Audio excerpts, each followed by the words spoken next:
ஓம் சாந்தி. எல்லோரும் குஷியாக இருக்கிறீங்களா? 12/7/2025 சாக்கார முரளி பாப்தாதா சொல்கிறாங்க, இனிமையான குழந்தைகளே, நீங்கள் உண்மையிலும் உண்மையான வைஷ்ணவர் ஆகணும். உண்மையான வைஷ்ணவர்கள் இல்லை, அந்த வைஷ்ணவர்கள் உணவில் தூய்மை கடைப்பிடிப்பாங்க. வெளில சாப்பிட மாட்டாங்க, இதெல்லாம் பண்ணுவாங்க. நான்வெஜ் சாப்பிட மாட்டாங்க, பூண்டு வெங்காயம் கூட சாப்பிட மாட்டாங்க. ஆனால் உண்மையான வைஷ்ணவர்கள் நாம தான். ஏன்னா உணவுலேயும் தூய்மை, அது இல்லாமல் பிரம்மச்சரிய விரோதமும் இருக்கிறோம். அது மட்டும் இல்லை, எல்லா விதத்துலையும் தூய்மை. 5 விகாரமும் தொட விடக்கூடாது. காமம், கோபம், பற்று, பேராசை, அகங்காரம். ஆனால் இதை தூண்டக்கூடிய உலகத்தில் தான் இருக்கிறோன்னு புரிஞ்சுக்கணும். நம்மை நாம தான் பாதுகாத்துக்கணும். அப்போ தான் உண்மையான வைஷ்ணவர்கள். ஓம் சாந்தி. கேள்வி: எந்த ஒரு அவகுணம் நற்குணமாக மாறிடுச்சு அப்படின்னா உங்களுடைய கவலைகள், துன்பங்கள் எல்லாம் தூர விலகிடும்?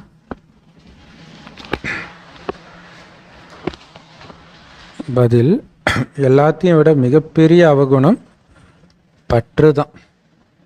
இல்லை, பற்று வந்த பிறகு தான் காமம் வருது. பற்று வச்ச பொருள் கிடைக்கலன்னா கோபம் வருது. பற்றுனால தான் பேராசை, அகங்காரம். எல்லாத்துக்கும் அடிப்படை குணம் பற்று தான். அதான் பெரிய அவகுணன்ற.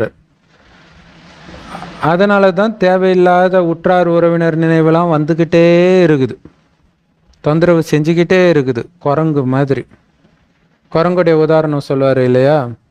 இறந்து போன குழந்தை குரங்குடைய உடலை எடுத்துக்கிட்டே மாதக்கணக்காக அலையுமா.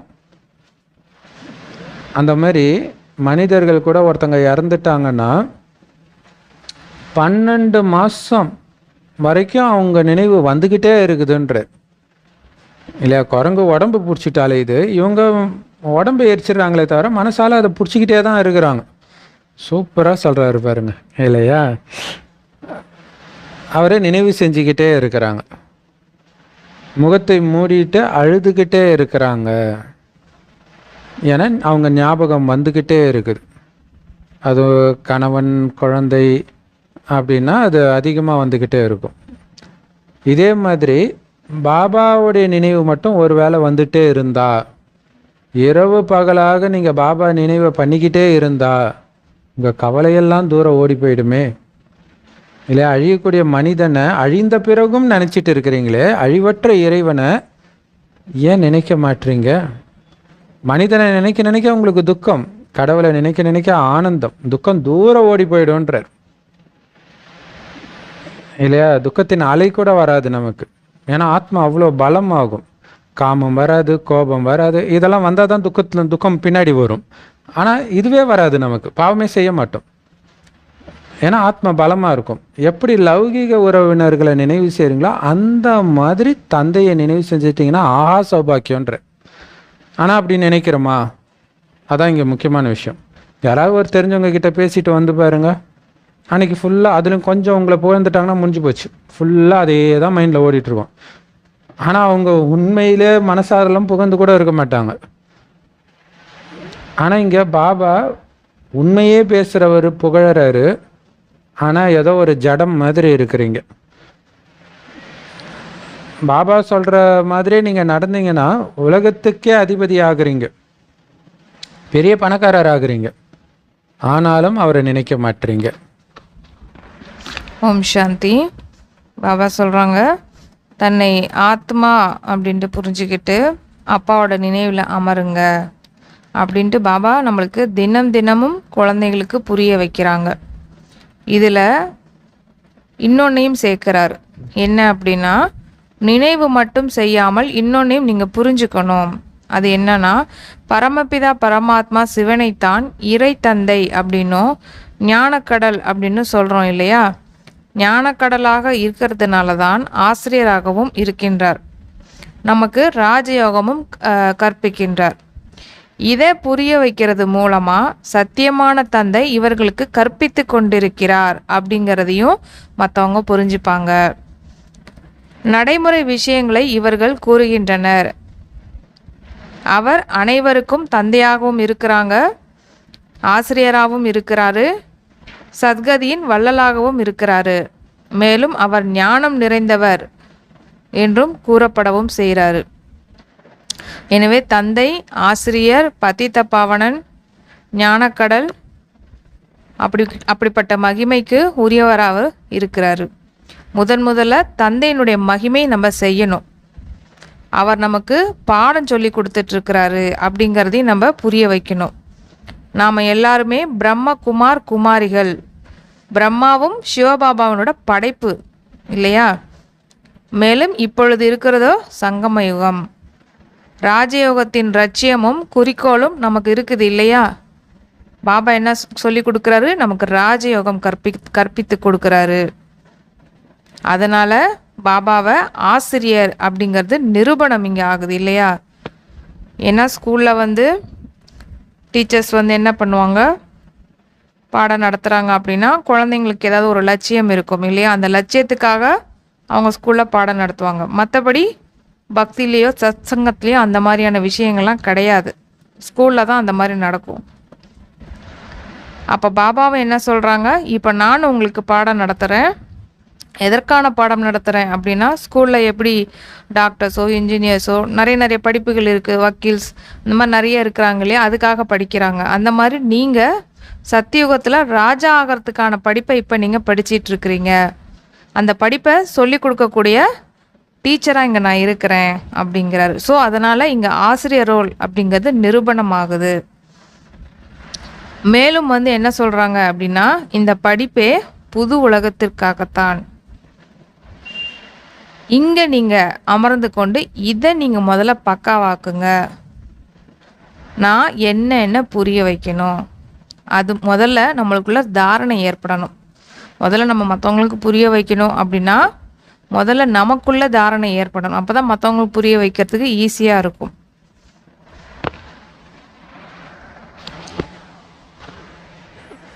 ஸோ ஆனால் சிலருக்கு அந்தளவுக்கு தாரணை ஆகிறது கிடையாது. சிலருக்கு நல்லாவே தாரணை ஏற்படுது. ஸோ இந்த ஞானத்தில் யார் தீவிர வேகத்தில் முன்னேறுறாங்களோ அவங்களுக்கு தான் புகழ் ஏற்படுது, பதவியும் உயர்வானதாகிடுது இல்லையா? இப்போவும் குரானில் சொல்ல மாதிரி இம்மையிலும் சரி மறுமையிலும் சரி, இம்மையில் புகழ், மறுமையில் உயர்ந்த பதவி கிடைக்குது. ஸோ என்ன பத்தியம் இருக்கணும் அதையும் பாபா புரிய வைக்கிறார் இல்லையா? இங்கே பயங்கரமான பத்தியம், முழுமையான வைஷ்ணவராக ஆகுறீங்க. ஜென்ரலாக வைஷ்ணவர்கள்ன்றது சுத்த சைவம், இந்த கரிமீன்லாம் சாப்பிடாதவங்க. ஆனாலும் அவங்க விகாரத்துகளை ஈடுபடுறாங்க. அப்புறம் வைஷ்ணவராக இருந்து என்ன பிரயோஜனம்? ஆனால் வைஷ்ணவ குலத்தை சார்ந்தவர்கள் சொல்கிறாங்க. ஏன்னா மாமிச உணவு, தமோகுண உணவை சாப்பிட்றது கிடையாது. தமோகுண பொருட்கள் எது எது அப்படின்னு நமக்கு தெரியும். சிலர் நல்ல ஆக்சுவலாக தமோகுண புத்தி தான் காமமே இல்லையா? ஸோ அதில் விழுந்துடுறாங்க. ஆனால் சிலர் நல்ல மனிதர்களாக இருக்கிறாங்க, அவங்கள தான் தர்ம சிந்தனை உள்ளவர்கள், பக்தர் அப்படின்லாம் சொல்கிறாங்க. சந்நியாசிகளை தூய்மையான ஆத்மாக்கள் அப்படின்னு சொல்லுவாங்க. யார் தானம்லாம் பண்ணுறாங்களோ அவங்கள தான் புண்ணிய ஆத்மான்னு சொல்லுவாங்க. ஸோ இப்போ பாருங்கள், தானம் புண்ணியெல்லாம் பண்ணால் புண்ணிய ஆத்மான்னு சொல்கிறாங்க. அப்படின்னாலே என்ன நிரூபணமாகுது? தானம் பண்ணது ஆத்மான்னு நிரூபணமாகுது இல்லையா? புண்ணிய ஆத்மான்னு தானே சொல்கிறாங்க. அதனால தான் புண்ணிய ஆத்மா, தூய்மை ஆத்மான்லாம் சொல்கிறாங்க. மற்றபடி ஆத்மாவில் எதுவுமே ஒட்டாதுன்றது பொய். ஸோ இந்த அது நிர்லேப் அப்படின்னு சொல்கிறாங்க ஹிந்தியில். ஸோ அந்த மாதிரி நல்ல நல்ல வார்த்தைகளை ஞாபகம் வச்சுக்கிறது நல்லது, புரிய வைக்கிறதுக்கு. குறிப்பாக இப்போ சன்னியாசி அந்த வேதம் படித்தவங்க கிட்டலாம் சொல்லும்போது அவங்களுக்கு சமஸ்கிருதம் தெரியும்.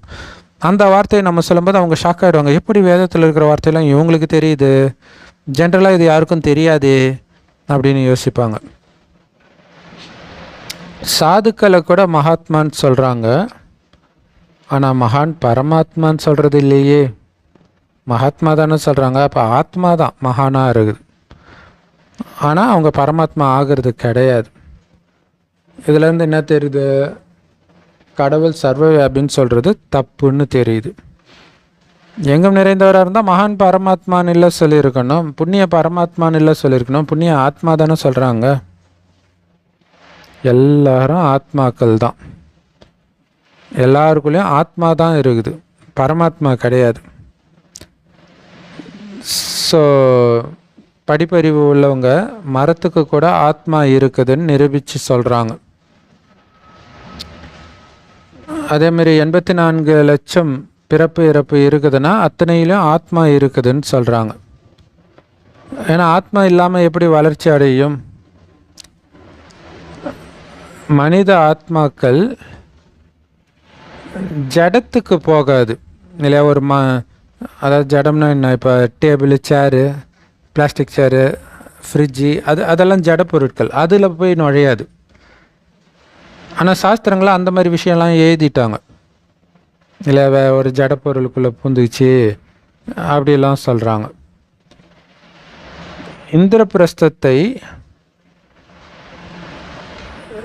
ஏமாற்றியதால் கல் போன்று ஆகிவிட்டனர். இப்போ ஸோ இந்திரபிரஸ்தத்தை ஏமாற்றி வாங்குகிறாங்க கௌரவர்கள். ஸோ அதனால் அவங்களுடைய புத்தி கல் மாதிரி ஆயிடுச்சு அப்படின்னு பாபா சொல்கிறாரு.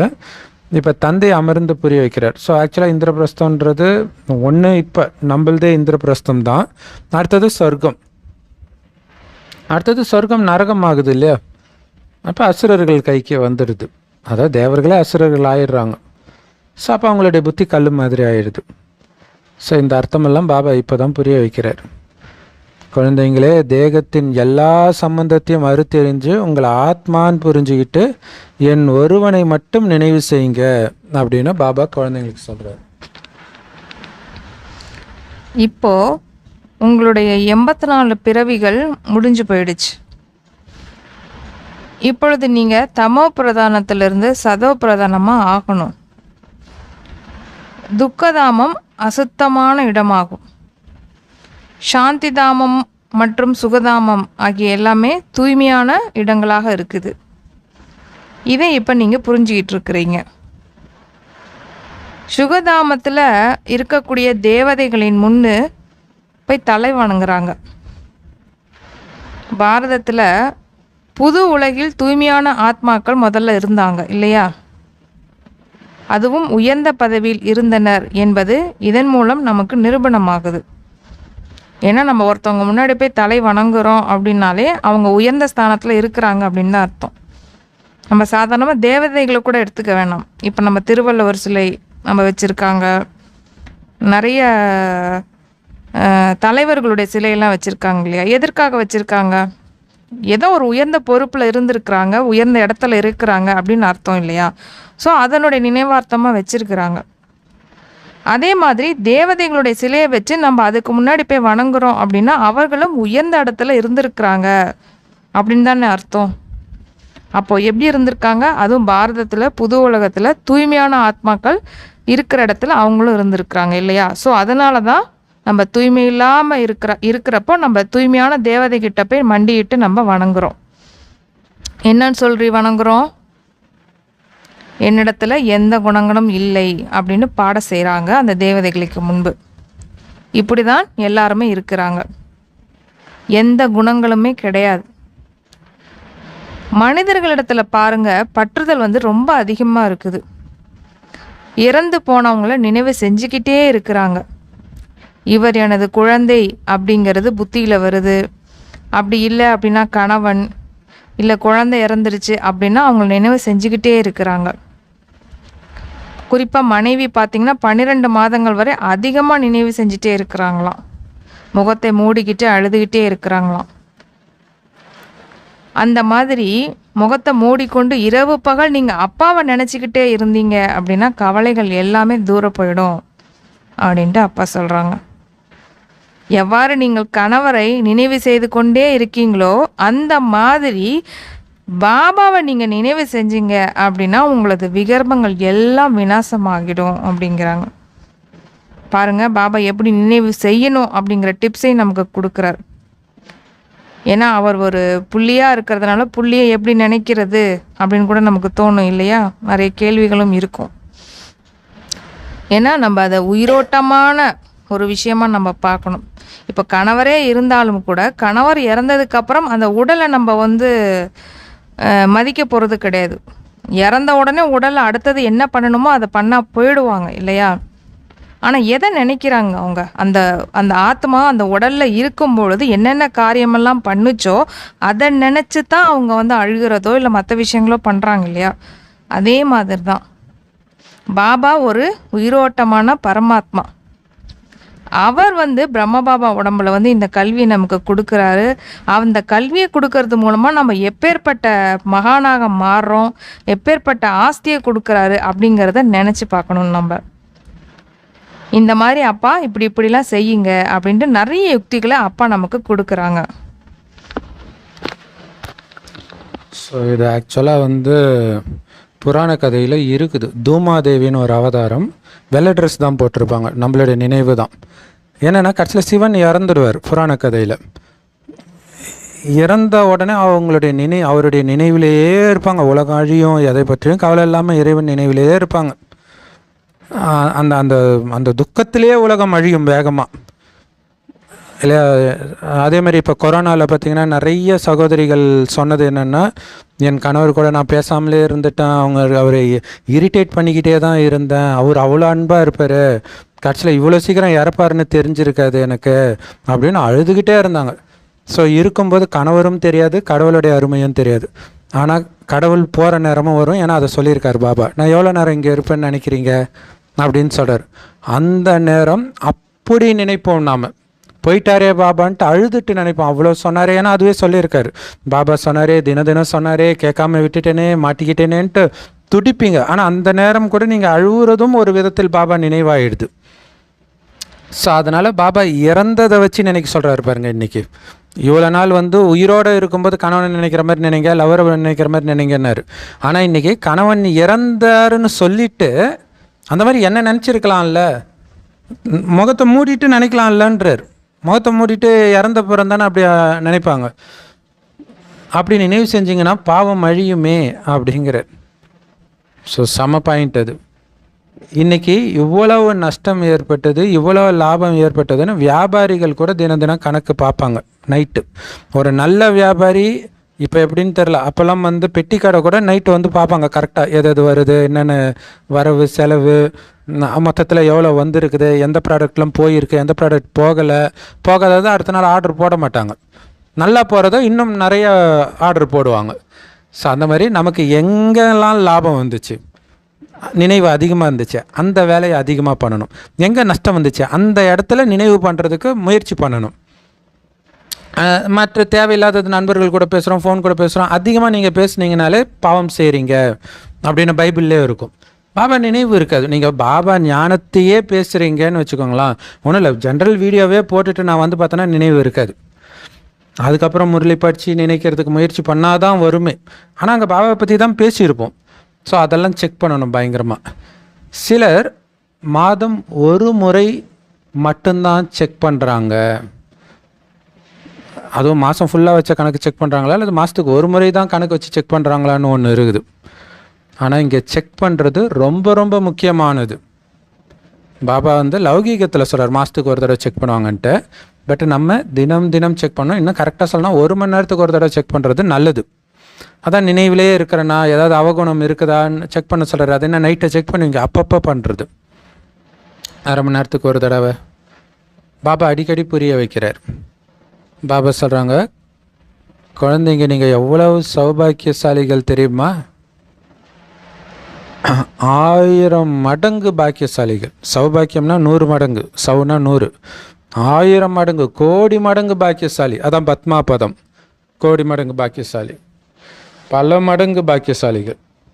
எந்த குழந்தைங்க தங்களை சௌபாக்கியசாலிகள்னு நினைக்கிறீங்களோ அவங்க கண்டிப்பாக நல்லா பாபாவை நினைவு செஞ்சுக்கிட்டே இருப்பாங்க. நினைக்க தான் சௌபாக்கியமும் வரும். சௌபாக்கியசாலிகள்னு புரிஞ்சுக்கிறவங்க தான் நினைக்கவும் செய்வாங்க. அந்த போதை, கடவுளே வந்துட்டார், இனி எனக்கு வேறு என்ன வேணும் அப்படின்ட்டு அவரையே நினச்சிட்டு இருப்போம்னு நேற்று கூட சொன்னார். அவங்க தான் ரோஜா மலராக ஆக முடியும். கலியுகத்தில் உள்ள எதையுமே விடலை அப்படின்னா கலியுகவாசியாகவே தான் இருப்பீங்க.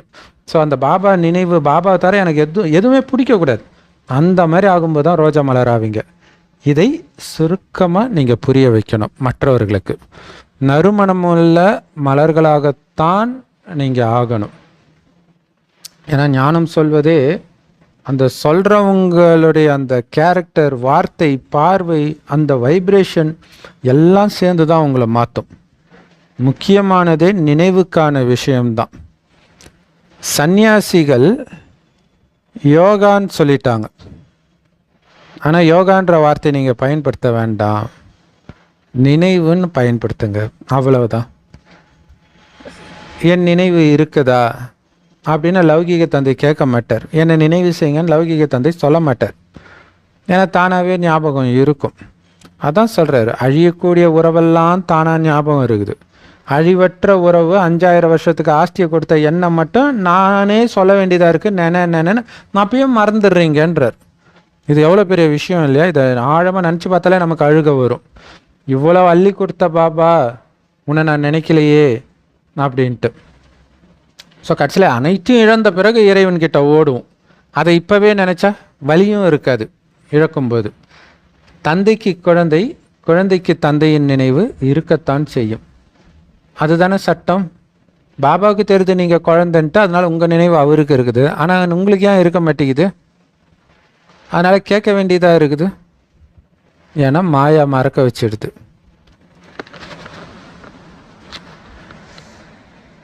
இங்கே வர்றீங்க, நான் தந்தையிடத்தில் போகிறேன் அப்படின்னு நீங்கள் புரிஞ்சிக்கவும் செய்கிறீங்க.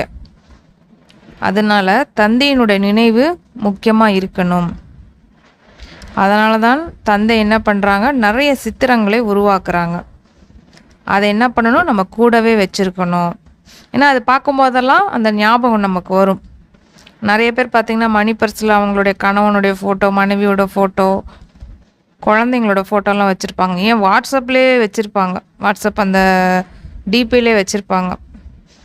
அந்த மாதிரி பாபா என்ன சொல்கிறார், பாபா நமக்கு நிறைய சித்திரங்களை கொடுத்துருக்கார் இல்லையா. முக்கியமாக லக்ஷ்மி நாராயண் படத்தை வச்சுருங்க அப்படின்னு சொல்கிறாரு. ஏன்னா அதை எடுத்து பார்க்கும்போது அதுதான் நீங்கள் அப்படிங்கிறது உங்களுக்கு ஞாபகம் வரணும். நான் ஒரு காலத்தில் இப்படி இருந்தேன், நான் இப்போ திரும்பி இந்த மாதிரி ஆகிக்கிட்டு இருக்கிறேன் அப்படிங்கிறது ஞாபகம் வரணும் அப்படிங்கிறதுக்காக. முதல்ல தந்தையின் மகிமையிலிருந்து ஆரம்பிங்க. அதாவது மற்றவங்கள்ட்ட நம்ம புரிய வைக்கும்போது தந்தையினுடைய மகிமையிலிருந்து ஆரம்பிங்க அப்படிங்கிறார். இவர் தான் நம்முடைய அப்பா, அதாவது அனைவருக்கும், இங்கே இருக்கிற மனித ஆத்மாக்கள் அத்தனை பேத்துக்கும் இவர் தான் நம்முடைய அப்பா அப்படின்னு சொல்லுங்க. இவர் தான் அனைவருக்கும் சத்கதியை கொடுக்கக்கூடிய வள்ளலும் ஆவார், ஞான கடலும் ஆவார், ஞானம் நிறைந்தவரும் ஆவார் அப்படிங்கிறதையும் சொல்லுங்க அப்படிங்கிறார். பாபா நமக்கு சிருஷ்டி சக்கரத்தினுடைய முதல் இடை கடையின் ஞானம் நமக்கு கொடுக்குறாரு இல்லையா. இதன் மூலம் நம்ம என்ன ஆகிறோம், திருகால தரிசிகளாக ஆகிடுறோம், முக்காலத்தையும் உணர்ந்தவர்களாக ஆகிடுறோம். இந்த மாதிரி முக்காலத்தையும் உணர்ந்தவர்களாக இந்த சிருஷ்டியில் மனிதர்கள் யாருமே இருக்க முடியாது. நீங்களே பாருங்கள், அந்த மாதிரி யாராவது இருக்கிறாங்களா? நான் 5000 வருட காலச்சக்கரத்தில் சத்தியகம் இருந்துச்சு, அதில் நம்ம தான் தேவதையாக இருந்தோம். திருப்பியும் திரேதாயுகம் வந்துச்சு, அதில் தான் நம்ம ராமர் சீதையாக இருந்தோம். அதுக்கப்புறம் துவாபர யுகத்தில் தேவதைகளை வணங்கக்கூடிய நாரி ஆயிட்டோம் அப்படிங்கிற விஷயம்லாம் யாருக்குமே தெரியாது, நமக்கு தான் தெரியுது இல்லையா. இந்த மாதிரி ஞானமெல்லாம் மற்றவங்களுக்கு தெரியாது, நமக்கு கூடமே தெரியல. இப்போ பாபா ஞானம் எடுத்ததுக்கு அப்புறமேல தான் இந்த ரகசியமெல்லாம் நமக்கு தெரியுது. மிகப்பெரிய ஆச்சரியத்தை கொடுக்குது இல்லையா.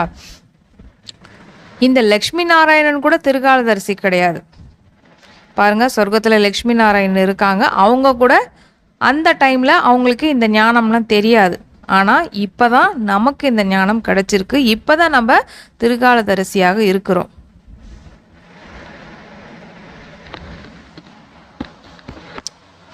ஏன் லக்ஷ்மி நாராயணன் திருக்காலதரிசி கிடையாதுன்னா, திருக்காலதரிசியாகி என்ன பண்ண போகிறாருன்னு கேட்குறாரு.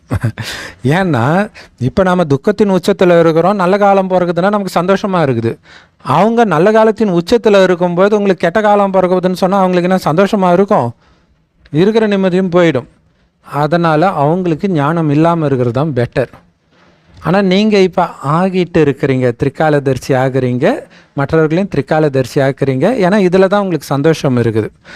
இந்த லக்ஷ்மி நாராயணன் கிட்ட ஒருவேளை ஞானம் இருந்துச்சுன்னா பரம்பரையாக அது தொடர்ந்து வந்திருக்குமே, அப்புறம் பாபா வர வேண்டிய அவசியம் கிடையாது.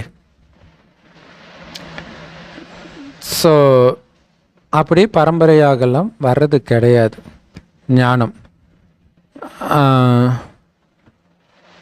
நடுவில் அதாவது இப்போ ஞானம் கிடைக்குது, உடனே விநாசம் ஆயிடுது. அதனால தான் அடுத்தது சத்தியுகத்தில் இல்லை ஞானம். எங்கே போச்சு ஞானம்னா அதான் போயிடுச்சு, காணாமல் போயிடுச்சு. இதோடைய நினைவு தான் இந்த சரஸ்வதி நதி திடீர்னு காணாமல் போயிடுச்சுன்னுவாங்க இல்லையா. ஸோ இப்போ ஞானம் வந்துக்கிட்டே இருக்குது, திடீர்னு அவ்வளோதான். ஞானம் இருக்காது, ஆனால் அந்த ஞானத்துடைய பலன் இருக்கும். அதனால் பரம்பரையாக இந்த ஞானம் வந்துச்சு சொல்ல முடியாது. குழந்தைங்க இந்த படிப்பை நல்லா சிந்தனை பண்ணணும். சிந்தனை பண்ண தான் ஆனந்தம் வரும். ஏன்னா படிக்கிறது சாதாரண படிப்பா, அல்லது சொல்லி கொடுக்குறவர் தான் சாதாரணமானவரா, அல்லது நீங்கள் கேட்குற இந்த நேரம் தான் சாதாரண நேரமா? உயர்ந்த சங்கமயுகத்தில் உயர்ந்ததிலும் உயர்ந்த பாபா உயர்ந்ததிலும் உயர்ந்த இந்த படிப்பை சொல்லி கொடுக்குறாரு. ஆனால் நீங்கள் இதை நினைக்கிறதே கிடையாது. எவ்வளோ நினைக்கலாம், படிப்போடைய மகிமையை நினைக்கலாம், பாபாவுடைய மகிமையை நினைக்கலாம், சங்கமயுகத்துடைய மகிமையை நினைக்கலாம், உங்களுடைய பாக்கியத்தை நினைக்கலாம். ஆனால் எதையுமே நினைக்காம தேக அபிமானத்தில் வந்து மாயக்கிட்ட அடி வாங்குறீங்க இல்லையா. நினைவு மட்டும் நீங்கள் முரளியை பற்றிய சிந்தனையே இருந்தால் மட்டும்தான் போதை இருக்கும். இதை விட்டுட்டு நீங்கள் மற்றது போனீங்கனாலே கண்டிப்பாக விகாரத்தில் விழுவீங்க, வீண் விஷயத்தில் விழுவீங்க, துக்கம் இதுதான் வரும். ஸோ அதான் சொல்கிறார், தேக அபிமானத்தில் வந்துடுறீங்க, அப்புறம் மாயக்கிட்ட அடி வாங்குறீங்க. எப்போ 16 கலைகள் நிரம்பியவராக ஆகுறீங்களோ அப்போ தான் விநாசத்துக்கான ஏற்பாடு நடக்கும் இல்லையா. நம்ம அப்படியே எல்லாம் ரெடி ஆகிடும், அப்போ தான் அங்கே உலக அழிவே ஸ்டார்ட் ஆகும். ஏன் அப்படி? காட்சி கொடுக்க நீங்கள் தயாராகிட்டீங்க, புரியுதா. கடைசியில் 1 செகண்டில் எல்லாருக்கும் ஞானம் போகும். உங்களை பார்த்த மாத்திரத்தில் உங்கள் பார்வையிலே நீங்கள் கொடுப்பீங்க. அந்த உலக அழிவின் போது தான் அதை தேடி வருவாங்க அவங்க. இப்போ நாம் அவங்கள தேடி போகிறோம், அடுத்தது அவங்க தேடி வருவாங்க, அப்புறம் அவ்வளோதான். தொடர்ந்து கடைசி வரைக்கும் அவங்க தான் தேடி வருவாங்க. இந்த ஒரே ஒரு யுகத்தில் மட்டும்தான் நாம் அவங்கள தேடி போகிறோம். இதோடைய நினைவு தான் வருஷத்துக்கு ஒரே ஒரு நாள் தான் உற்சவமூர்த்தின்ட்டு ஊரெல்லாம்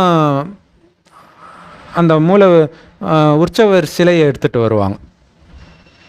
சூப்பர் லைன் பாங்க. 16 கலைகள் நிரம்பியவர ஆன பிறகு தான் விநாசத்திற்கான ஏற்பாடும் நடைபெறும். ரெடி ஆகிடுவாங்க. அவங்க விநாசத்துக்காக அழிவற்ற பதவிக்கான ஏற்பாடுகளை செஞ்சிட்டு இருக்கிறீங்க. நீங்கள் கௌரவர்கள் மற்றும் பாண்டவர்களுக்கான யுத்தம் நடக்கலை பாருங்களா. நீங்கள் வந்து அழிவற்ற பதவிக்கான ஏற்பாடு பண்ணுறீங்க, ஆனால் அதுவே விநாசத்திற்கான ஏற்பாடாகவும் மாறிடுது. ரெண்டும் அட் அ டைமில் நடக்கும். அவங்க அழிக்கிறதுக்கான ஏற்பாடை ரெடி பண்ணிக்கிட்டே இருக்கிறாங்க, நீங்கள் அழிவற்ற பதவி சத்தியுக பதவிக்கான ஏற்பாடை ரெடி பண்ணிகிட்டே இருக்கிறீங்க. கௌரவர்கள் மற்றும் பாண்டவர்களுக்கான யுத்தம் நடக்கலை ஒருபொழுதும். அவங்க 2 பேரும் அடிச்சிக்கல. பாபா குழந்தைங்களை தவிர எல்லாரும் கௌரவர்கள் தான் இல்லையா. அவங்களோட நம்ம சண்டை போட்டுட்டு இருக்கிறோம். கௌரவர்கள் மற்றும் யாதவர்களுக்கு தான் சண்டை நடக்குது. ஸோ யாதவர்கள்ன்றது முக்கியமான வல்லரசு நாடுகள், அவங்களுக்கும் மற்றவர்களுக்கும் தான் இப்போ சண்டை நடந்துகிட்ருக்கு இல்லையா. நாடகப்படி பாகிஸ்தானும் உருவாயிடுச்சு. எப்போ உங்களுடைய பிறப்பு ஏற்பட்டுச்சோ அப்பொழுது தான் அதுவும் ஆரம்பமானது. ஏதோ ஒரு ரகசியம் சொல்கிறாரு பார்த்தீங்களா இல்லையா.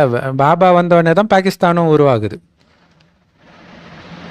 இப்பொழுது தந்தை வந்திருக்கிறார் அப்படின்னா எல்லாமே நடைமுறையில் ஏற்படணும் இல்லையா. இரத்த நதி ஓடும். ஸோ ஏன் பாகிஸ்தான் உருவாகுது? பாகிஸ்தான் அந்த பிரியும் போது தானே சண்டை போடுவாங்க. அது ஒரு பலமான ஒரு நாடாக பிரிஞ்சு இருக்குது. ஒன்றா இருக்கும்போது எப்படி சண்டை வரும்? வடகொரியா தென்கொரியா ஒன்றா இருக்கும்போது பிரச்சனை கிடையாது. இந்தியா பாகிஸ்தான் ஒன்றா இருக்கும்போது பிரச்சனை கிடையாது. பிரிஞ்சால் தானே அடிச்சிக்க முடியும். ஸோ அதனால தான் பிரிஞ்சு அங்கே ரெடி ஆகுது சண்டைக்கு. இப்போ வரைக்கும் இந்தியா பாகிஸ்தானுக்குள்ளே தான் அந்த உரசல் இருந்துக்கிட்டே இருக்குது. ரத்த நதி ஓடுன்றார் கடைசியில். அதுக்கு பிறகு தான் நெய்யாறு ஓடும். மற்றவர்களும் முன்னாடியே இறந்துடுவாங்க. அங்கே ஏவுகணை தாக்குதலை எல்லாத்தையும் காலி பண்ணிவிடுவாங்க, அணுகுண்டு போட்டு தாக்குதல் பண்ணுவாங்க. இங்கே அது கிடையாது. இங்கே தான் வெட்டு குத்துன்னு பயங்கரமாக இருக்கும். பிறகு தான் நெய்யாறு ஓடும் அப்படின்னு இந்த இடத்துக்காகத்தான் சொல்லப்பட்டிருக்குது. இப்போ பாருங்க, சண்டை போட்டுக்கிட்டே இருக்கிறாங்க. எனக்கு இந்த இடத்த கூட இல்லையா, காஷ்மீரில் ஒரு இடம், இதை காஷ்மீர் ஃபுல்லாக எங்களுக்கு தான் சொந்தம் அப்படின்ட்டு பாகிஸ்தான் சண்டை போட்டுட்டு தான் இருக்குது. நீ கொடுக்கலன்னா நான் சண்டை போடுவேன். அதில் தான் பஹல்காமில் போய் நிறைய பேரை கொலை பண்ணாங்க இல்லையா. இதை கடக்கக்கூடாது அப்படின்ட்டு லைன் ஆஃப் கண்ட்ரோல் வேலி போட்டுருவாங்க, அதை தாண்டி வரக்கூடாதுன்ட்டு. இது எங்களுடைய பாதை. அவங்க என்ன பண்ண முடியும்? படகு எப்படி செல்லும் இல்லையா? இதெல்லாம் இப்போவும் நடந்துட்டு இருக்குது. ஈரான் வழியாக தான் வரணும், அதை அடைச்சிடுவாங்க அப்படிலாம் சொல்கிறாங்க, கடல் பாதையே. அப்புறம் படகு எப்படி செல்லும்? அது வழியாக தானே வர்த்தகத்துக்கு எல்லாமே வரணும், சரக்கெல்லாம். பிறகு அதுக்கப்புறம் போய் பீஸ் ட்ரீட்டின்ட்டு அமைதி ஒப்பந்தம் கையெழுத்திட்டு வருவாங்க. அவசியம் கருத்து கேட்குறாங்க. உதவிக்கான நம்பிக்கை ஏற்பட்டு இருந்தாலும் அதை தங்களுக்குள்ளே அழிச்சிடுவாங்க. சூப்பராக சொல்லியிருப்பாங்க. உதவி செய்கிறதுக்கு ஆள் வந்தால் கூட அதை இவங்களே அழிச்சிடுவாங்க. இப்போ ஈரான் இஸ்ரேல் சண்டை நடக்கும்போது அமெரிக்கா நடுவில் வந்தாலும் இவங்க மறுபடியும் சண்டை போட்டுக்கிட்டே இருந்தாங்க. ஸோ இப்போ தற்காலிகமாக நின்று இருக்குதுன்னு நினைக்கிறேன். இங்கே உள்நாட்டு கலவரம் தான் பாரதத்துக்குன்றது நாடகத்தில் ஏற்கனவே நிச்சயிக்கப்பட்டு இருக்குது. இப்பொழுது தந்தை சொல்கிறாங்க, இனிய குழந்தைகளே, மிக மிக புத்திசாலிகளாக ஆகுங்க. இங்கிருந்து நீங்கள் வெளியில் வீட்டுக்கு போனதும் என்ன பண்ணிடுறீங்க? எல்லாத்தையுமே மறந்துடுறீங்க. இப்போ நீங்கள் இங்கே வந்திருக்கிறதே வருமானம் சேமிப்பதற்காக வந்திருக்கீங்க. சின்ன சின்ன குழந்தைங்களெல்லாம் அழைச்சிட்டு வந்திருக்கீங்க அப்படின்னா அவர்களது அவங்க பந்தனத்தில் இருக்க வேண்டியது இருக்குது. இங்கே ஞானக்கடலின் கடற்கரைக்கு நீங்கள் வந்திருக்கீங்க. எந்த அளவு வருமானம் செய்வீங்களோ அந்த அளவுக்கு உங்களுக்கு நல்ல பதவி கிடைக்கும், நல்லதும் ஆகும். அதனால இந்த வருமானத்தில் ஈடுபடுறதுல நம்ம முழு கவனம் வச்சு ஈடுபட்டுறணும். அழிவற்ற ஞான ரத்தினங்களால் புத்தி பையை நம்ம நிரப்பிக்கொள்வதற்காகத்தான் இங்கே வந்திருக்கிறோம் அப்படிங்கிறது ஞாபகம் வச்சுக்கணும். போலோநாத்தாக இருப்பவரை தான் புத்தி பையை நிரப்பிவிடுங்கள் என்று பாடவும் செய்கிறீங்க. பையை நிரப்பிவிடுங்கள் என்று பக்தர்கள் சங்கர் முன் சென்று சொல்கிறாங்களாம். அவங்க சிவன் சங்கரரை ஒன்று அப்படின்ட்டு நினச்சிட்டாங்க. சிவசங்கர மகாதேவ் அப்படின்ட்டு சொல்லிடுறாங்க. ஆக மகாதேவன், அதாவது பெரிய தேவன் இல்லையா, பெரியவராக ஆகிவிடுகிறார். இந்த மாதிரி சிறிய சிறிய விஷயங்கள் எல்லாமே நம்ம புரிஞ்சிக்கக்கூடிய விஷயங்களாக இங்கே இருக்குது. இப்போ நீங்கள் பிராமணர்களாக இருக்கிறீங்க, ஞானம் அடைஞ்சிட்டு இருக்கிறீங்க. மனிதர்கள் படிப்பு மூலமாக தான் விழிப்படைகிறாங்க.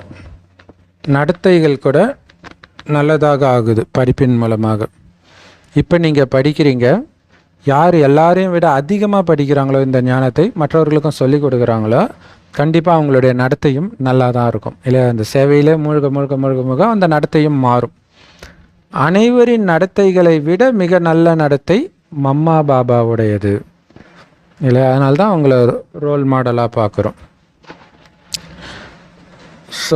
ஸோ பிரம்மா பாபா வந்து பெரிய அம்மா,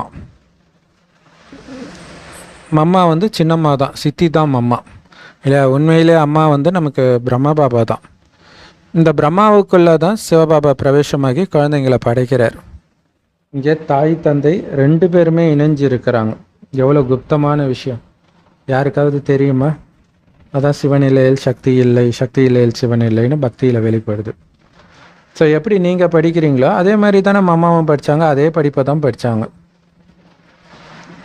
உங்களை மாதிரியே தான் அவங்களையும் தத்தெடுத்தார் பாபா.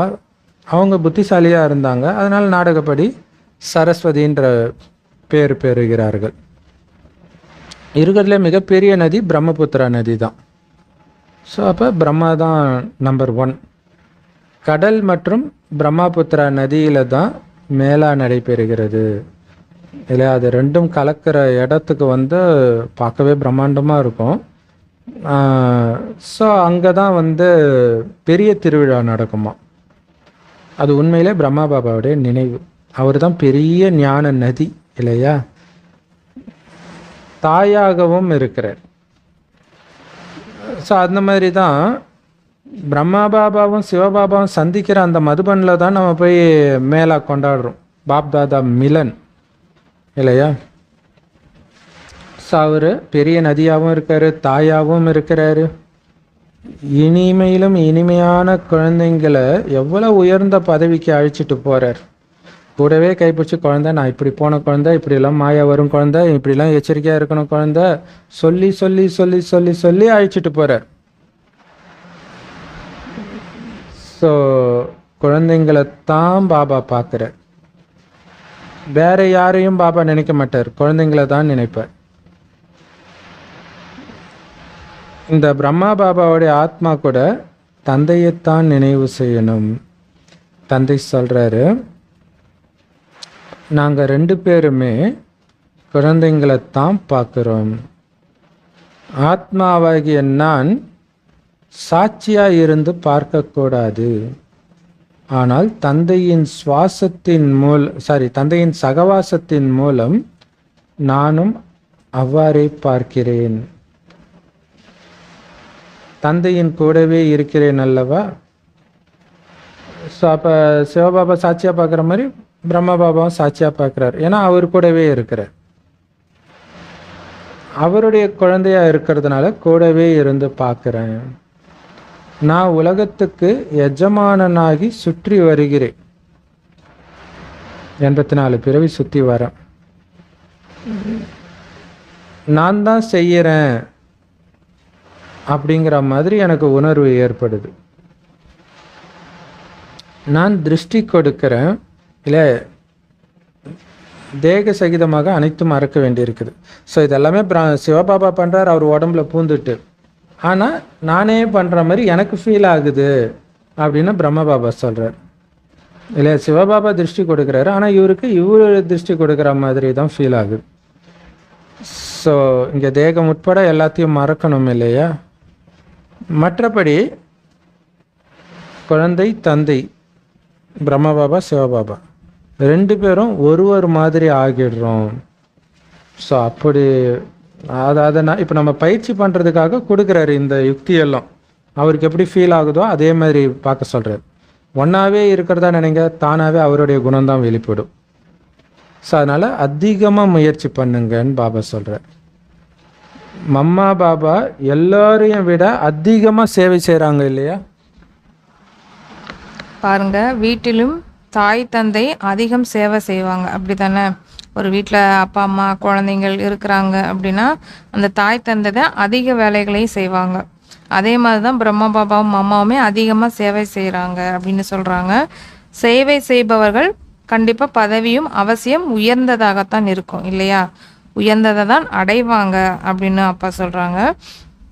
தந்தை எவ்வாறு அபகாரம் செய்பவர்களுக்கும் உபகாரம் செய்கிறாங்களோ அந்த மாதிரி நீங்களும் தந்தையை பின்பற்றணும். இதனுடைய பொருளையும் நல்லா புரிஞ்சுக்கணும். அப்பா சொல்கிறாங்க, என்னை நினைவு செய்யுங்க, வேற யார் சொல்கிறதையும் கேட்காதீங்க. யாராவது ஏதாவது கூறினாங்க அப்படின்னா கேட்டும் கேட்காமல் இருந்து விடுங்கள். மேலும் புன்முறுவல் செய்து கொண்டே இருந்தால் அவர்கள் தானாகவே குளிர்ச்சி நிலைக்கு வந்துடுவாங்க. யாராவது கோபப்படுறாங்க அப்படின்னா நீங்கள் அவர்கள் மீது மலர்களை தூவுங்கள் அப்படின்ட்டு பாபா சொல்கிறாங்க. நீங்கள் அபகாரம் செய்கிறீர்கள், நாங்கள் உபகாரம் செய்கிறோம் என்று கூறுங்கள். சுயம் தந்தை சொல்கிறாங்க, முழு உலகிலும் உள்ள மனிதர்கள் எனக்கு அபகாரிகளாகவே இருக்கின்றனர். என்னை சர்வ வியாபி அப்படின்னு சொல்லி எவ்வளவு நிந்தனை செஞ்சிட்டீங்க. நான் அனைவருக்கும் உபகாரம்தான் செய்கிறேன். குழந்தைகளாகிய நீங்களும் அதே மாதிரி அனைவருக்கும் உபகாரம் செய்யக்கூடியவங்க தான். பாபா பாருங்கள், நம்ம மேலே எவ்வளோ ஒரு நம்பிக்கை வச்சு சொல்கிறாங்க. நாம் எப்படி இருந்தோம், இப்பொழுது என்ன ஆகிறோம் என்று நீங்கள் சிந்தியுங்கள். அந்த லிஸ்ட்டில் முதல்ல நம்மளும் அப்படி தான் இருந்தோம். ஏன்னா பக்தியில் நம்ம அப்படி தான் சொல்லியிருப்போம். சர்வவியாபி அப்படிங்கிற லிஸ்ட்டில் நம்மளுமே சொல்லியிருப்போம், கடவுள் எல்லா இடத்துலையும் நிரம்பியிருக்காரு அப்படின்ட்டு. ஏன்னா அந்த வேதங்கள் சாஸ்திரங்கள் எழுதுனது எல்லாமே நம்மளாக தான் இருப்போம்.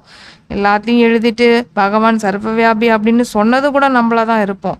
ஆனால் இப்போ நம்ம என்ன சொல்கிறோம், பாபா கிட்ட இப்போ நம்ம படிக்கிறோம். இப்போ நம்ம அவர் கூட இருந்துக்கிட்டு நம்ம நிறைய விஷயங்களை வந்து தாரணை பண்ணிட்டு இருக்கிறோம்.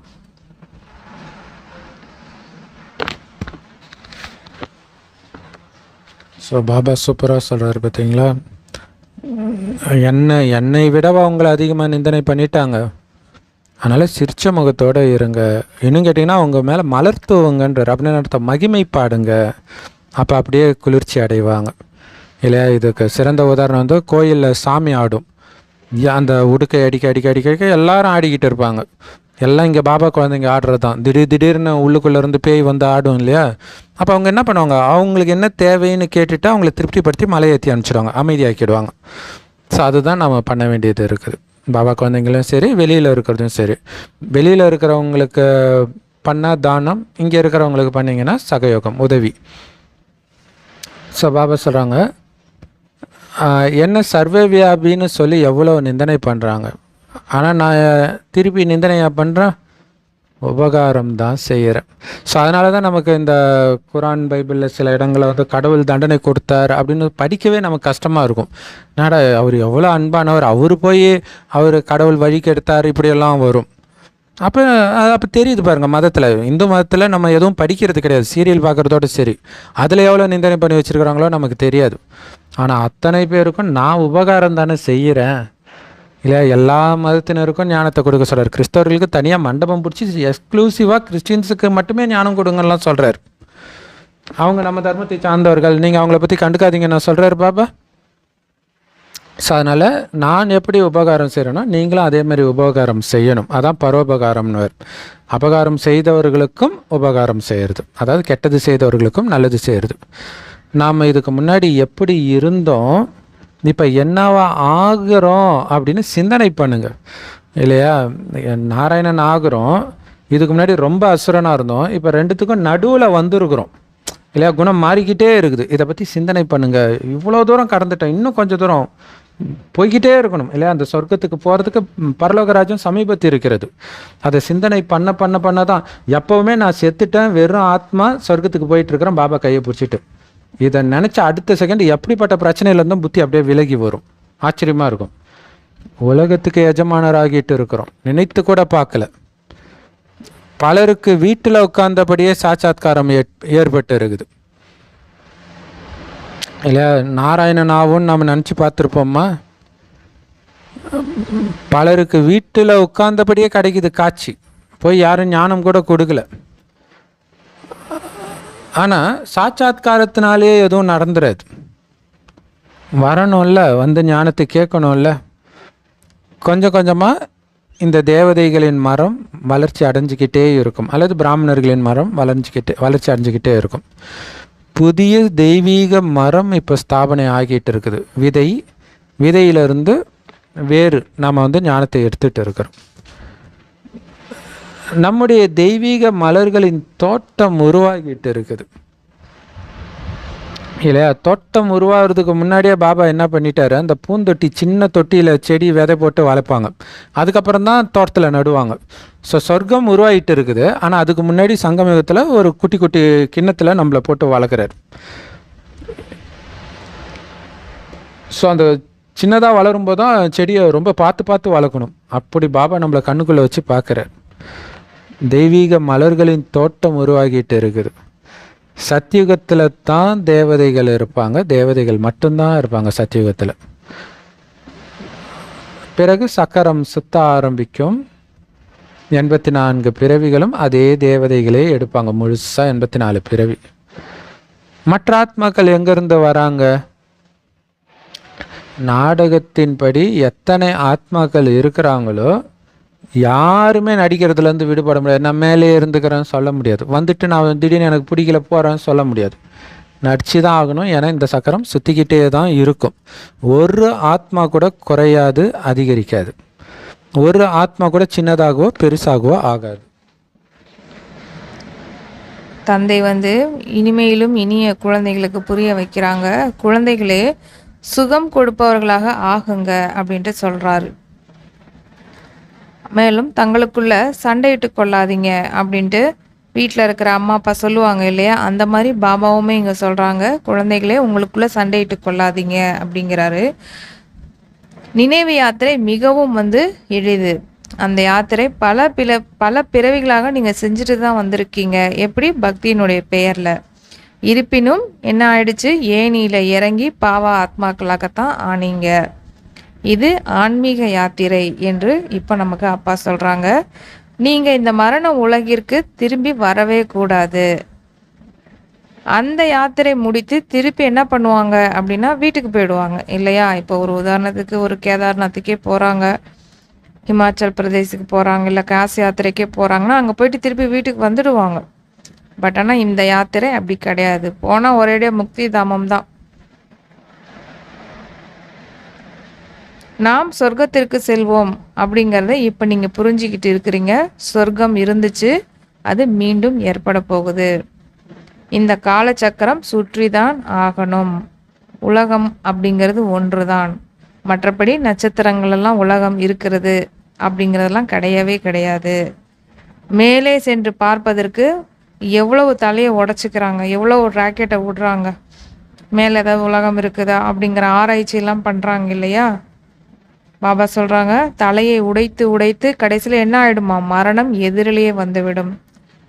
அதனுடைய காட்சி இப்போ நமக்கு ஒரு சில உதாரணங்களாக நமக்கு தெரியுது இல்லையா? விஞ்ஞானம் ஒரு சைடு வளர்ச்சி அடைந்து செவ்வாய் கிரகத்துக்கு, ஏன் சூரியனுக்கு கூட அந்த சூரியன் போகிறதுக்கு கூட ட்ரை பண்ணிகிட்ருக்காங்க. பட் போக முடியலனாலும் ஒரு இடத்துல நின்று அதை வாட்ச் பண்ணிகிட்ருக்குறாங்க. அந்த மாதிரி இவங்க பல கிரகத்துக்கு போகணும், பல விஷயங்களை பார்க்கணும் அப்படின்னு மண்டையை உடைச்சிட்டு இருக்காங்க. பட் அதை பார்க்கறதுக்குள்ளார என்ன ஆயிடுச்சாம்? மரணம் எதிரிலே வந்துடுச்சு. ஏன்னா போர் ஸ்டார்ட் ஆகுது. இவை அனைத்துமே விஞ்ஞானமாகும். மேலே போவாங்க, பிறகு என்ன நடக்கும்? மரணம் எதில் இருக்கும்? ஒரு புறம் மேலே சென்று தேடவும் செய்கிறாங்க, மற்றொரு புறம் என்ன பண்ணுறாங்க?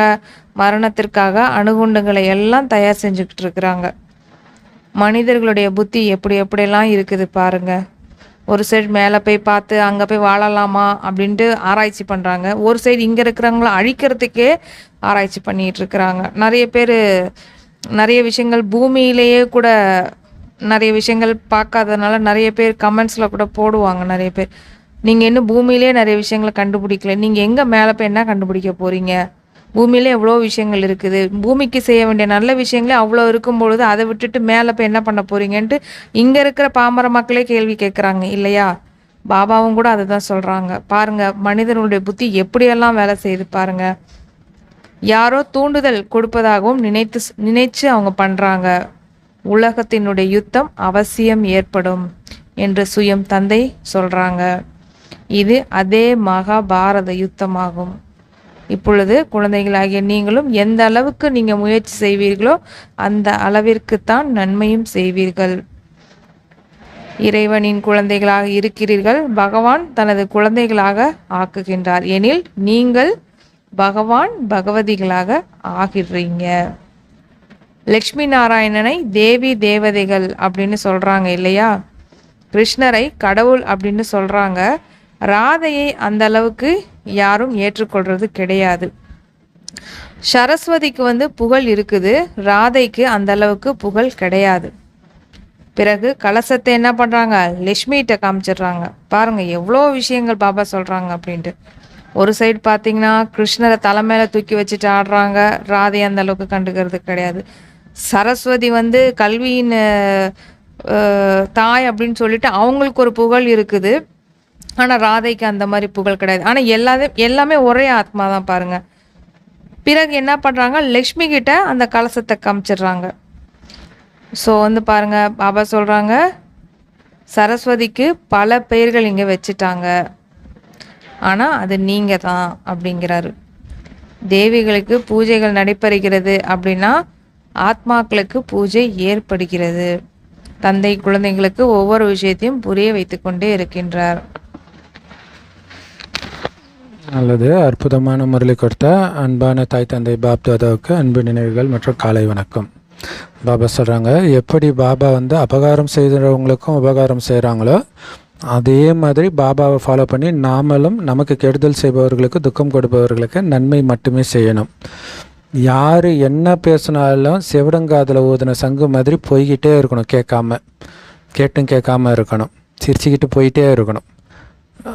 ஒரு தந்தை சொல்கிறத மட்டும்தான் கேட்கணும் இல்லையா? மற்றவங்க பேசுகிறதெல்லாம் என்னென்னா, சாத்தான் வா வா இறங்கி வா, கர்ணன் வந்து அர்ஜுனனை கூப்பிட்டால இறங்கி வா தேரில், இவரு கீழே விழுந்துட்டாரான், அவரும் விழணுமா? எதுக்கு? மண்ணில் வரான்னு அர்த்தம் தேக உணர்வில் வர்றது. இறங்காத அர்ஜுனா அப்படின்னு கிருஷ்ணர் சொல்லுவார். அதே தான் பாபா சொல்கிறார், நீ பாட்டுக்கு மேலே என் கூட பேசிக்கிட்டு இரு அப்படிங்கிறார். ஒரு தந்தை சொல்கிறத தான் கேட்கணுமே தவிர சுற்றி இருக்கிற எதை கேட்டாலும் நம்ம நாசமாக போயிடுவோம்.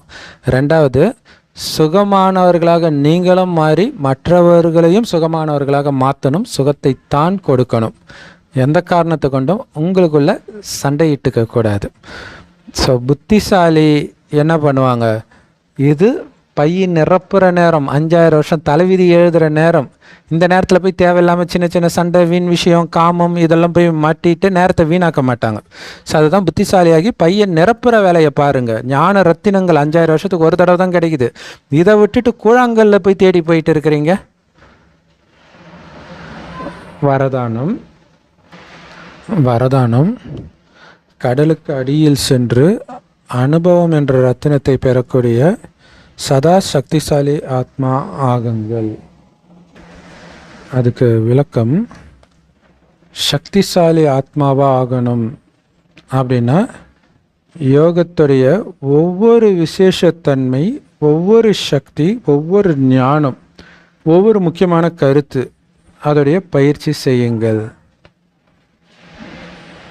ஸோ அப்போ தான் சக்திசாலி ஆத்மா ஆக முடியும். இல்லை யோகத்தின் மூலமாக கிடைக்கிற விசேஷத்தன்மை, சக்தி, குணங்கள், ஞானம் எல்லாத்தையும் எடுத்து பயிற்சி செய்யுங்க, அனுபவத்தில் எடுத்துட்டு வாங்கன்ற. ஸோ அப்படி பயிற்சி செய்யக்கூடிய பாபாவுடைய அன்பிலேயே மூழ்கி இருக்கிறது தான் யோகமே இல்லையா?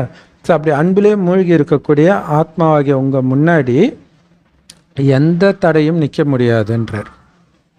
ஸோ அதனால் பயிற்சின்ற ஒரு ஆய்வகத்தில், அதாவது லேபில் அமர்ந்துடுங்கன்றார்.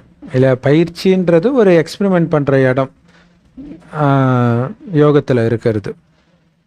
இப்போ வரை இந்த ஞான கடல், குணங்களின் கடல்லாம் பாபா சொல்கிறோம் இல்லையா, இதெல்லாம் சும்மா மேலோட்டமான அலையில் மட்டும்தான் நீச்சல் அடிச்சிருக்கிறீங்களே தவிர ஆழமாக போனதில்லை நீங்கள். அதனால் இப்போ கடலின் ஆழத்துக்கு போங்க. அப்போ அநேக விதமான விசித்திரமான அனுபவங்கள்ன்ற ரத்தினங்கள் உங்களுக்கு கிடைக்கும். அதன் மூலமாக நீங்கள் சக்திசாலி ஆத்மா ஆவீங்க இல்லையா? அந்த எண்ணங்களின் ஆழத்துக்கு போயிடணும். மற்ற விஷயங்கள் அனைத்தையும் மறக்க வைக்கிற மாதிரி ஒரு விதத்தில் அந்த பகல் கனவுன்னுவாங்களே, டே ட்ரீமிங். ஸோ அந்த மாதிரி போயிடுறது. ஆனால் என்னென்னா, இந்த டே ட்ரீமிங்கில் ஆத்மா சக்தி பெறும், மற்ற உலகியல் டே ட்ரீமில் சக்தி இழப்போம். சரி, ஸோ அப்போ தான் நீங்கள் சக்திசாலி ஆத்மாவாக ஆவீங்கன்றார். ஸோ அப்போ சக்திசாலி ஆத்மா ஆகணும் அப்படின்னா யோகத்தின் மூலமாக கிடைக்கிற ஒவ்வொரு விசேஷத்தன்மையின் பயிற்சியை பண்ணுங்கள், ஒவ்வொரு சக்தியின் பயிற்சி பண்ணுங்கள். ஸோ இது இங்கே என்னென்னா, யோகத்திலேயே ஒவ்வொரு இங்கே என்ன யோகம்னா ஒரு பாயிண்டில் அல்லது ஒரு அனுபவத்திலே நிலைச்சிருக்கிறது. அப்போ ஒரு விசேஷ குணத்தை எடுத்து அதுக்குள்ளேயே போகிறது, அந்த யோகா பண்ணுங்கள். அல்லது ஒரு சக்தி எடுத்துகிட்டு அந்த சக்தியின் ஆழத்திலேயே இருங்க. அமைதியானவன் அதை பற்றிய சிந்தனையும் அதையே உணர்வுபூர்வமாக உணர்றது இப்படி இருக்கணும். அதேமாதிரி ஞானத்தின் ஒரு கருத்தை எடுத்துக்கிறீங்க அப்படின்னா அதுலேயே மூழ்கி இருக்கிறது. ஸோ இப்படி ஒவ்வொரு முக்கியமான கருத்துடைய பயிற்சி மட்டும் பண்ணுங்கன்ற. ஸோ அப்படி பயிற்சி பண்ணி அந்த அன்பிலேயே மூழ்கி இருந்தீங்கன்னா தான் தடை இருக்காது. ஸோ கடல் மேலே நீந்தாமல் கடலின் ஆழம் அனுபவம்ன்ற ஆழத்துக்கு போங்க. ஸோ அப்போ பலவிதமான அனுபவங்கள் கிடைக்கும், ஆத்ம சக்திசாலி ஆகுன்றார் ஸ்லோகன். ஸோ அசுத்தம் தான் விகாரம்ன்ற பூதத்தையே வரவே இருக்குது. அதனால் எண்ணத்தில் கூட அசுத்தம் வர வேண்டாம், தூய்மையான எண்ணங்களை உருவாக்கக்கூடிய சுத்தமானவர் ஆகுங்கள்ன்ற. இல்லை, நான் ரொம்ப தூய்மையானவன், அழுக்கே எனக்கு பிடிக்காது எண்ணத்தில் கூட அப்படி எடுத்து இல்லையா, எண்ணம் கொஞ்சம் அலட்சியமாக விடும்பொழுது அப்போ தான் அதுக்கப்புறம் தான் விகார எண்ணங்களே வர ஆரம்பிக்கும் இல்லையா? ஸோ அதில் ரொம்ப கவனமாக இருக்கணும். அழகாக இருக்கிறாங்க அப்படின்னு நினைக்கிறதே ஒரு விதத்தில் அழுக்கு தான், அதுக்கப்புறம் தான் அடுத்தது விகாரம் அப்படி எடுத்துகிட்டு போயிடும். ஸோ அதனால் சங்கல்பங்களில் கூட நீங்கள் தூய்மையானவராக இருக்கணும், இல்லைன்னா விகார பூதங்களை இந்த அழுக்கான எண்ணங்கள் எடுத்துகிட்டு வந்துடும்ன்ற. அவ்யக்த இஷாரா. எண்ணங்களின் சக்தியை சேமியுங்கள், உயர்ந்த சேவைக்கு கருவியாகுங்கள். ஸோ பிரம்மா பாபா உயர்ந்த சங்கல்பத்தின் மூலமாக தான் குழந்தைகளை படைத்தார் அவ்யக்தமான பிறகு, இல்லையா? அது சாதாரண விஷயம் கிடையாது, இல்லையா? எண்ணங்களின் மூலமாக படைக்கிறது. அதனால் அந்த உயர்ந்த சக்திசாலியான எண்ணம் அது மற்றவர்களுக்கு பிரேரணை கொடுத்து வெவ்வேறு மதம்ன்ற ஸ்க்ரீனில் இருந்து அவங்கள விலக்கி பாபாவுக்கு பக்கத்தில் எடுத்துகிட்டு வந்துடுச்சு, இல்லை? இப்போ வெளிநாட்டில் இருக்கிறவங்களுக்கெல்லாம் பாபா அங்கேருந்து சக்தி கொடுத்து கொடுத்து கொடுத்து கொடுத்து அப்படியே பாபா பக்கம் இழுத்துட்டு வந்துடுது. ஸோ அதேமாதிரி நீங்கள் கூட சக்திசாலியான சிரேஷ்ட சங்கல்பதாரி ஆகுங்கள், இல்லையா? பவர்ஃபுல் எண்ணங்களை தான் உருவாக்கணும், உயர்ந்த எண்ணங்களை தான் உருவாக்கணும். பலகீனமான எண்ணம், வீணான உலகத்தின் எண்ணங்களே உருவாக்கக்கூடாது. அதுக்கு பேர் தான் சங்கல்பத்தின் சக்தியை சேமிக்கிறதுன்னு சொல்கிறது. ஸோ அதனால் அதை செலவு பண்ணாதீங்க. சங்கல்பத்தின் சக்தியை வீண் விஷயத்தில் மனதை ஓட விடுறது சங்கல்பத்தின் சக்தியை வீணாக விரயம் பண்ணுறீங்கன்னு அர்த்தம். அப்படி வீணாக இழக்காதீங்க. ஏன்னா சிரேஷ்ட சங்கல்பத்தினால் கிடைக்கிற பலனும் சிரேஷ்டமானதாக தான் இருக்கும், இல்லையா? உயர்ந்த சங்கல்பம் வைத்தால் உயர்ந்த பலன் கிடைக்கும்.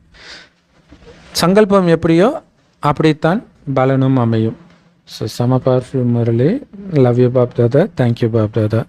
குஷியாக இருங்க, குளிர்ச்சியாக இருங்க. குறிப்பாக வரதானம் அவ்யக்தேஸ்வரா ரொம்ப சூப்பர்.